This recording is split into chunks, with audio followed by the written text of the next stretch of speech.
Yo, what's happening, guys? It's your boy Uncle Pete with another episode of Uncle Pete's podcast. Guys, this is a little different. As you can see, I'm even sitting in the middle. Let's take away all the gimmicks. Let's take away the sarcasm. Let's take away the jokes. Let's take away everything. The posting of, referencing of videos, titling of anything. Let's just talk. Let's talk as Africans. Anyone that follows my channels know I am pro South Africa and I'm pro anything legal, anything positive, anything that develops a nation, anything that develops people's economy. I stand against crime, corruption, and anything that destroys somebody's nation or even our own nation. But my page has made me realize something. Besides my own page, social media in general has made me realize something. It has made me realize that we have become a society that dwells on toxicity. We have become a society that is motivated and inspired only when the other people are down. And this is a black thing, you know. It's almost as if laughing at each other gives us more joy than seeing each other succeed. Now, my page became extremely popular with the whole Chidima story. When the Chidima story came, I did it on TikTok. It got up to 80,000 views and a lot of comments. Then I brought it up to YouTube, which then started getting my numbers up. And the more I spoke about Nigerians and the more I cooked them, the more my numbers kept going up and those videos kept exploding. The Chidima videos are massive. In the last couple of days, I've been sitting. That's why you guys have noticed that the videos have slowed down a bit. I've been sitting and I realized that was never my plan. My plan was never to look down on Nigeria. My intentions were to expose their reality and their truth in the hopes that we can realize and see why they're acting the way they're acting, why they are the way they are. And we can find a way to coexist with them, because clearly we have no choice but to. And also how to help these nations in order for us to all be better, because the reality is we all need each other. Some might not necessarily need others more than the others do, but we do. And even if we don't need each other, it seems like as if our government feels like we need each other. And because we apparently don't have a voice as we thought we did, we need to find a way to live with these people. And that's where the problem becomes. The problem becomes is that we are not finding ways to live with anybody. We are rather trying to find ways to survive. And I feel like our survival mechanism has become, is it mechanism? Lord Jesus.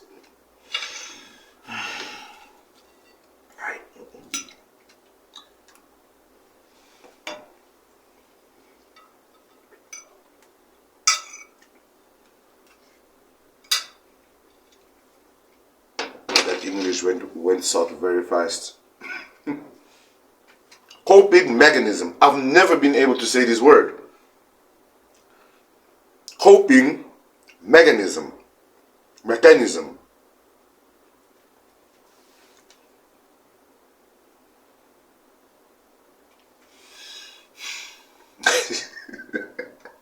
Yo, English, we are depleted. I feel like we find ways to cope with the things that we are facing in life. And toxicity is one of the ways that we kind of just makes us, just forget a little bit. And I think it's getting a bit tiring and we need to start facing the reality. Right now, on social media, all the wrong things are trending and distracting people from the reality of what's happening in the world. There's a new movement now on TikTok. I don't know if it's on Twitter, because I'm usually not on Twitter or Facebook or any other platform. That it's all about women posting videos about, I did not kill him when. And then they say all the bad things that the guy did. Then all this started from the whole Lawrence stuff.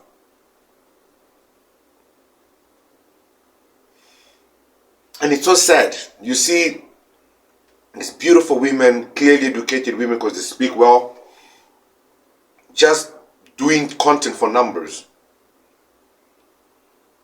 And I realized that when you go on the other side of the other races and you look at their content, these people are trying to bring themselves together, change their communities, building charities, businesses, hospitals, like they are doing the most. And we are out here just being divided and divided. Every angle you look, there's separation. And I realized that this separation is extremely important, because when we are shedding light on what is really happening in Africa, people are paying attention, and then they get worried. They're like, no, they're paying too much attention. Guys, Africa is being sold. Europe, America are realizing that they are losing a lot of power. Russia and China is buying Africa right now. BRICS is becoming a real thing. The problem with BRICS is that, I don't know, development may happen, or it might not even happen. But if it does happen, it's going to be in such a small scale that we are basically just going to go back into a modern day slavery, where Russia and China will own us. They will send their people willingly to our countries. They will extract our natural resources and do as they wish. And the deeper I go into looking into things, I start realizing that Nigeria is a big player in this. Because one thing that thrives, that really elevates economies, and I think if you do your research in China, you will know that it's cheap labor. Cheap labor elevates an economy, whether you want to believe it or not. The reason why Europe and all these countries are the way they are is because of slavery. They used it to develop and build their nations. And the same thing is needed right now. Nigeria, with 230 million people, where half of them are basically, they have no future, there's no hope.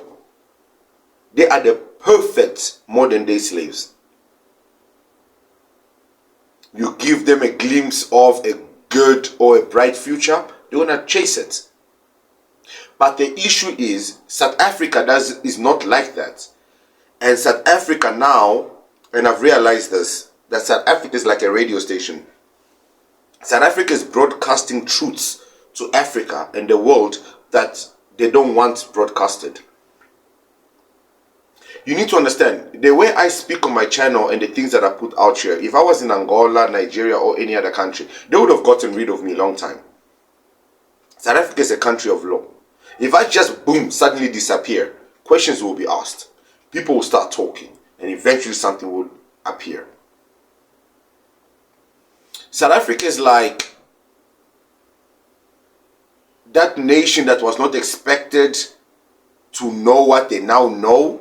And even if they do know it, they must just keep quiet because look at your country, it's nice. You guys are not suffering. You guys are good. You know, you guys get to eat better than others. Da da da. But South Africa is on some, hold up.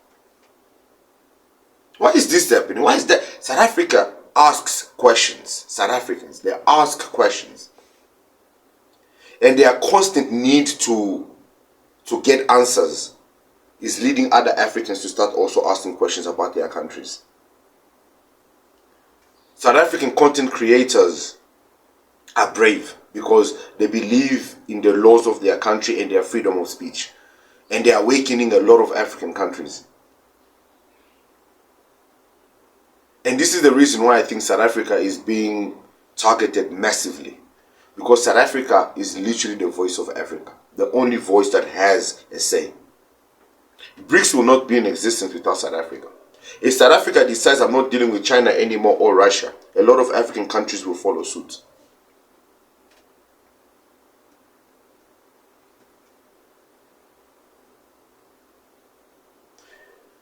My fear for South Africa is that the culture, the purity of this nation, which makes South Africa South African, which is its richness in its culture. Whether you are in Gauteng, you are in Pretoria, you are in Mpumalanga, you are in Durban, Cape Town, wherever you go in South Africa, You will always feel the South African culture, Zulu, Xhosa, Venda. You will feel it. My fear is it's gonna all die out. Eventually there'll be mixed babies of Chinese, Nigerians, Angolians, Congolese, so much that even the native language will die. It will only be spoken either in the villages, in the castes. Like in our countries, our languages are dying. I don't speak my mother tongue. My kids won't speak their mother tongue. There's no schools where you can go learn my mother tongue. Our languages and our cultures are dying. South Africa is one of the nations that still upholds that. Now in 2024, although we're coming to an end, when you walk into 2025, a child born in 2024, 2023, will still speak Zulu, Xhosa, Venda, all these languages. But in our countries, a child born in the year 2000 does not speak Kimbundu, Kikongo, Kiwarwara, all those languages. They don't. We don't.